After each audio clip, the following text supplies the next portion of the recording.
Assalamualaikum warahmatullahi wabarakatuh. Yang terhormat Ibu Siti Sundari selaku dosen pengampu mata kuliah Etika Bisnis dan Profesi, dan tak lupa teman-teman lainnya yang berbahagia. Pertama-tama marilah kita panjatkan puji syukur kita kepada Allah Subhanahu wa taala karena telah memberikan rahmat kesehatan dan keselamatan sehingga kita dapat berkumpul di ruang kelas ini. Adapun topik yang akan kami bahas adalah kode etik profesi akuntan pada praktik publik. Perkenalkan, nama saya Siti Alicia Asri Suprapto dengan NPM 21013010293 yang akan bertugas sebagai moderator pada kesempatan ini. Saya akan membimbing jalannya diskusi ini. Adapun anggota kelompok saya adalah yang pertama Vincentia Rena Dira Puspita dengan NPM 21013010291, kemudian yang kedua Devina Rahma Adelia dengan NPM 21013010292, kemudian Isna Diva Nur Priyardina dengan NPM 21013010294, kemudian Parwanti Nur Yakob dengan NPM 21013010323, dan yang terakhir Rovino Ahmad dengan NPM 21013010329. Baik teman-teman, langsung saja kita mulai diskusi hari ini. Selanjutnya adalah penyampaian dan penyajian materi. Saya persilahkan untuk rekan saya membacakan materi yang pertama. Penerapan kerangka kerja konseptual anggota yang berpraktik melayani publik. Akuntan harus mematuhi prinsip dasar etika yang ditetapkan dan menerapkan kerangka kerja konseptual yang ditetapkan untuk mengidentifikasi, mengevaluasi, dan mengatasi ancaman terhadap kepatuhan pada prinsip dasar etika tersebut.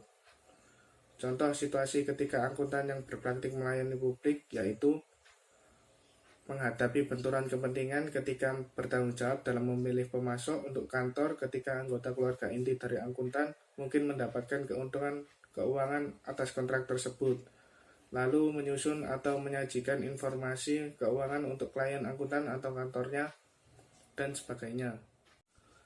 Selanjutnya yaitu benturan kepentingan. Yang pertama, identifikasi benturan. Proses identifikasi benturan kepentingan yang efektif akan membantu akuntan ketika melakukan langkah-langkah yang rasional untuk mengidentifikasi kepentingan dan hubungannya yang mungkin memunculkan benturan kepentingan aktual atau potensial, baik sebelum menerima perikatan maupun selama pelaksanaan perikatan.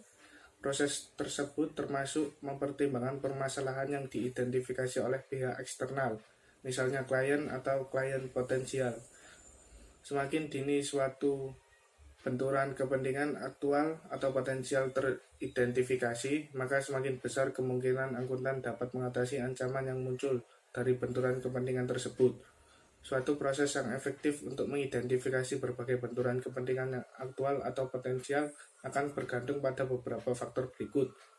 Yang pertama yaitu sifat dari jasa profesional yang dilakukan, yang kedua ukuran dari kantor, yang ketiga ukuran dan sifat dari klien, yang keempat struktur dari kantor, misalnya jumlah dan lokasi geografis kantor.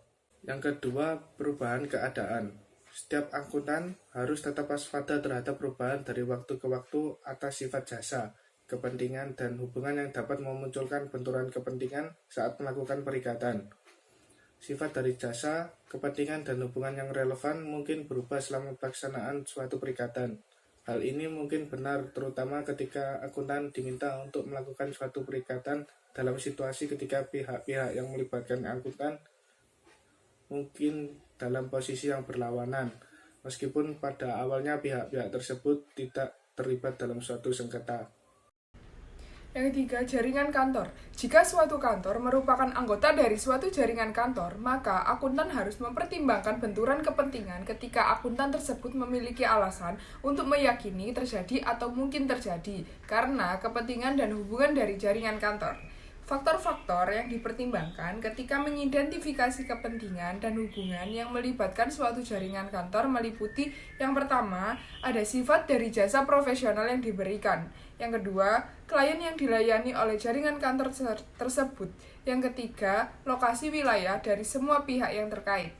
Materi selanjutnya ada penunjukan profesional. Yang pertama, penerimaan klien dan perikatan. ancaman untuk mematuhi prinsip integritas atau perilaku profesional mungkin muncul.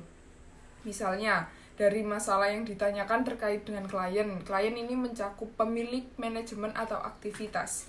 Faktor-faktor yang relevan dalam mengevaluasi level ancaman tersebut termasuk yang pertama, ada pengetahuan dan pemahaman tentang klien, pemilik, pengelola, dan semua pihak yang bertanggung jawab atas tata kelola dan aktivitas bisnis. Yang kedua, komitmen klien untuk mengatasi permasalahan yang dipertanyakan, misalnya untuk meningkatkan praktik tata kelola korporat atau pengendalian internal. Dan yang materi kedua ada perubahan penunjukan profesional. Akuntan harus menentukan apakah terdapat alasan untuk tidak menerima perikatan ketika akuntan yang pertama diminta oleh klien potensial untuk menggantikan akuntan lain. Yang kedua, mempertimbangkan untuk melakukan penawaran atas suatu perikatan yang saat ini dilakukan oleh akuntan lain. Yang ketiga, mempertimbangkan untuk melakukan pekerjaan yang saling melengkapi atau tambahan dari akuntan lain. Untuk materi selanjutnya, saya akan menjelaskan tentang pendapat kedua. Akuntan mungkin diminta untuk memberikan pendapat kedua mengenai penerapan akuntansi, auditing, pelaporan atau standar atau prinsip lain untuk sesuatu keadaan khusus atau transaksi tertentu oleh atau atas nama suatu perusahaan atau suatu entitas yang saat ini bukan merupakan klien.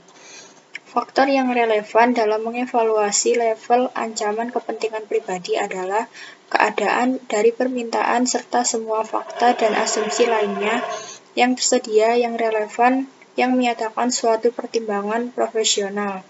Contoh tindakan yang mungkin merupakan pengamanan untuk mengatasi ancaman kepentingan pribadi meliputi 1. Dengan izin dari klien, memperoleh informasi dari akuntan yang sedang memberikan jasa atau akuntan pendahulu.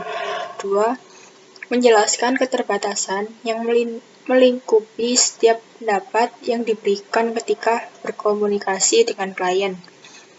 Yang ketiga, memberikan salinan pendapat akuntan yang sedang memberikan jasa atau akuntan pendahulu.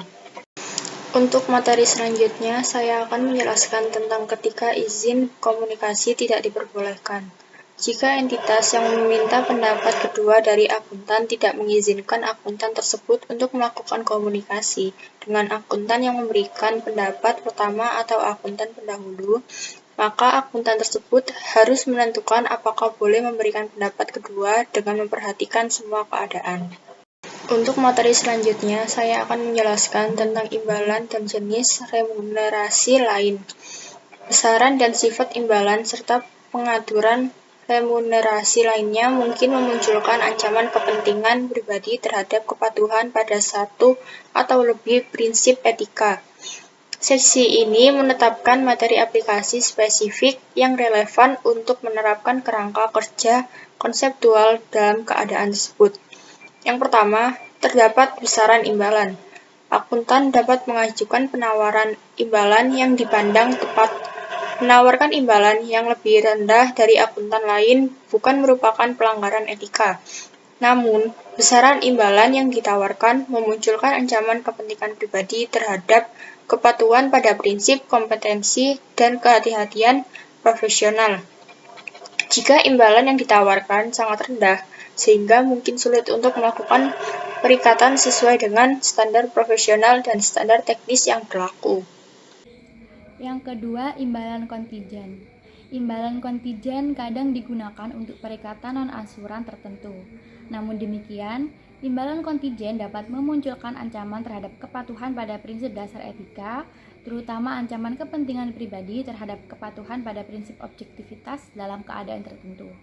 Faktor-faktor yang relevan dalam pengevaluasian level ancaman tersebut mencakup yang pertama, sifat perikatan, yang kedua, rentang besaran imbalan yang dimungkinkan, yang ketiga, basis penetapan besaran imbalan, lalu selanjutnya yaitu pengungkapan kepada pengguna yang dituju dari pekerjaan yang dilakukan oleh akuntan dan basis remunerasi. Lalu apakah pihak ketiga yang independen menelaah keluaran atau hasil dari transaksi? Lalu selanjutnya yaitu apakah besaran imbalan ditetapkan oleh pihak ketiga yang independen seperti regulator. Persyaratan dan materi aplikasi yang terkait dengan imbalan kontijen atas jasa yang disediakan untuk klien audit atau klien review dan klien asuransi lainnya yang diatur dalam standar independensi. Yang ketiga yaitu imbalan rujukan dan komisi. Ancaman kepentingan pribadi terhadap kepatuhan pada prinsip objektivitas dan prinsip kompetensi dan kehati-hatian profesional muncul jika akuntan membayar atau menerima imbalan rujukan atau menerima komisi yang berkaitan dengan klien. Imbalan rujukan atau komisi tersebut termasuk misalnya yang pertama, imbalan yang dibayarkan kepada akuntan lain untuk tujuan mendapatkan klien bar ketika klien berlanjut sebagai klien dari akuntan yang sedang memberikan jasa namun mensyaratkan jasa spesialis yang tidak ditawarkan oleh akuntan tersebut. Yang kedua yaitu ada imbalan diterima untuk merujuk klien yang berkelanjutan bagi akuntan lain atau tenaga ahli ketika akuntan yang sedang memberikan jasa tidak menyediakan jasa profesional tertentu yang disyaratkan oleh klien.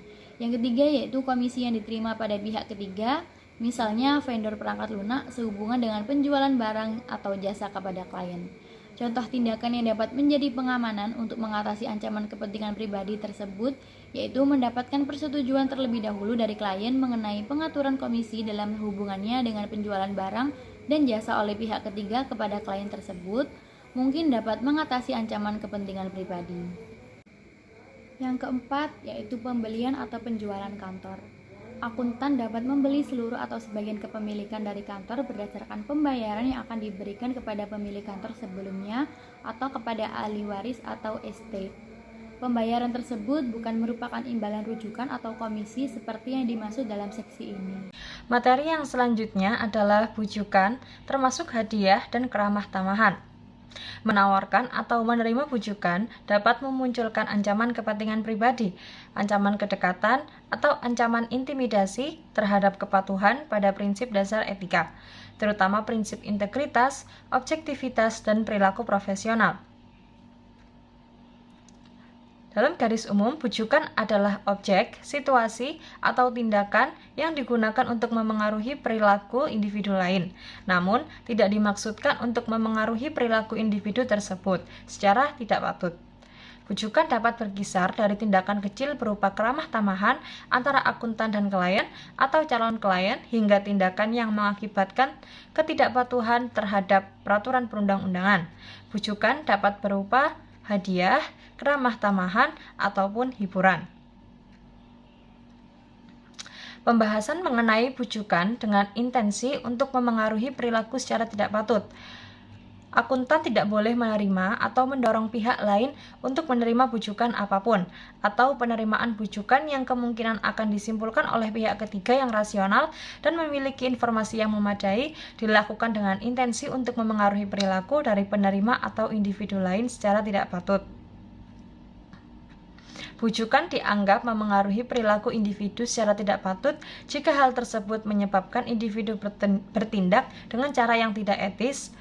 Pengaruh yang tidak patut tersebut diarahkan baik kepada penerima maupun individu lainnya yang memiliki hubungan dengan penerima bujukan.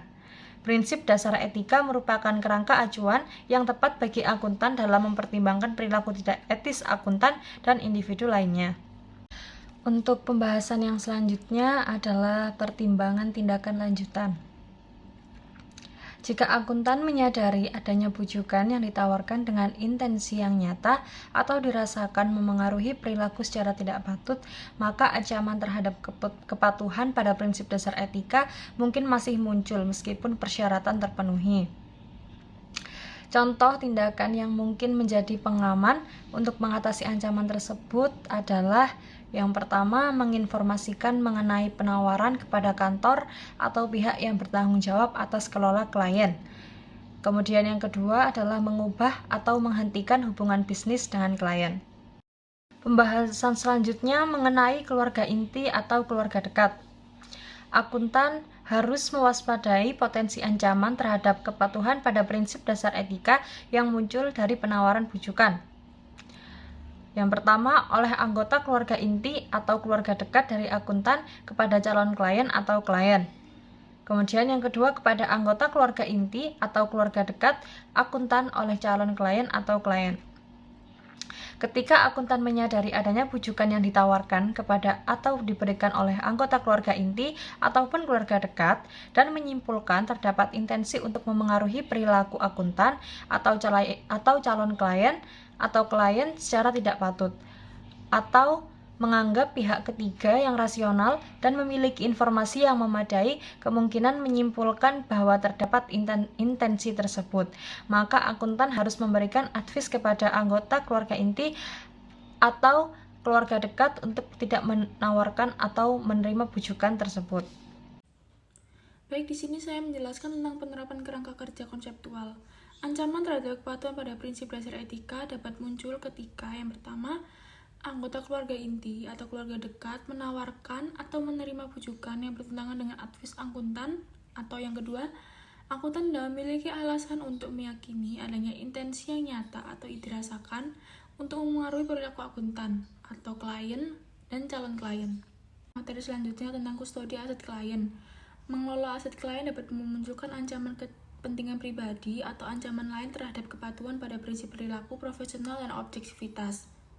Seksi ini menetapkan persyaratan dan materi aplikasi spesifik yang relevan untuk menerapkan kerangka kerja konseptual dalam keadaan tersebut. Sebelum kustodi, akuntan tidak boleh mengambil tanggung jawab atas kustodi uang dan aset lain milik klien, kecuali diizinkan oleh peraturan perundang-undangan dan sesuai dengan setiap kondisi yang memperbolehkan hal tersebut.